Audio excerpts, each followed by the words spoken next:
నమస్తే, welcome to the truth. నేను మీ VSR మూర్తి.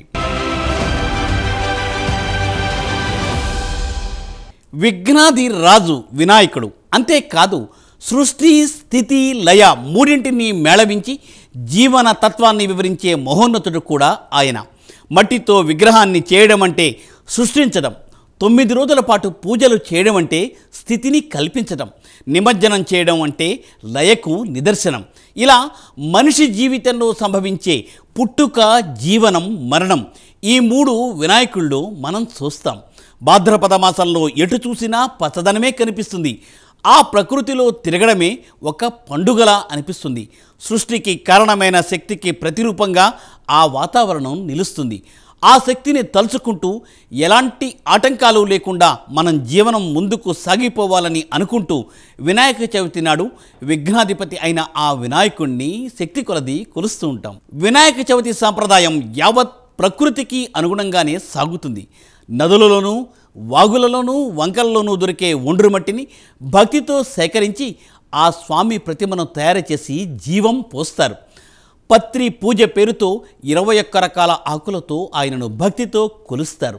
ఇలా కొలుసుకున్న స్వామిని ఆయనను పూజించిన పత్రితో సహా నిమజ్జనం చేస్తారు. సృష్టి స్థితి లయలనే ఈ 3 దశలు ఈ పూజలో కనిపిస్తాయి. వినాయకుడి పూజ కోసం మట్టి విగ్రహం, పత్రాలు ఉపయోగించడం వెనుక మరో కారణం కూడా కనిపిస్తుంది.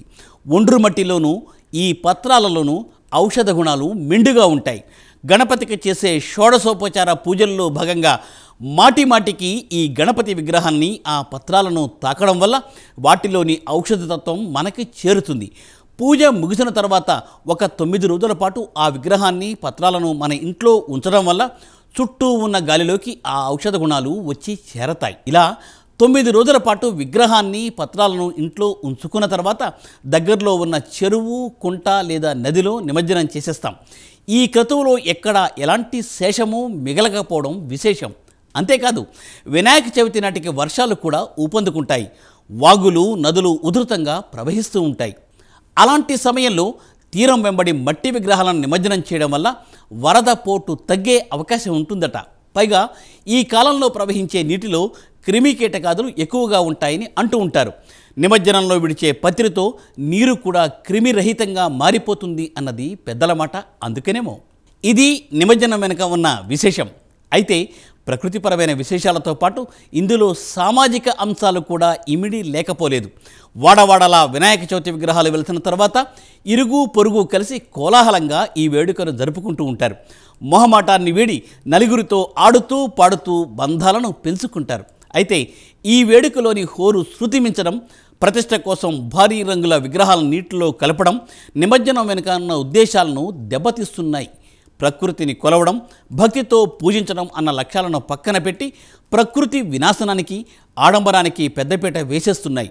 అందుకే నిమజ్జన తత్వంలోని వాస్తవాన్ని తెలుసుకుని మట్టి వినాయకులను పూజిస్తే ప్రకృతి కూడా 10 కాలాల పాటు చల్లగా ఉంటుంది, మనకు కూడా మేలు కలుగుతుంది. చూసారుగా వినాయక నిమజ్జనంలోని రహస్యం. మరో అంశంతో మళ్ళీ కలుద్దాం. నమస్తే.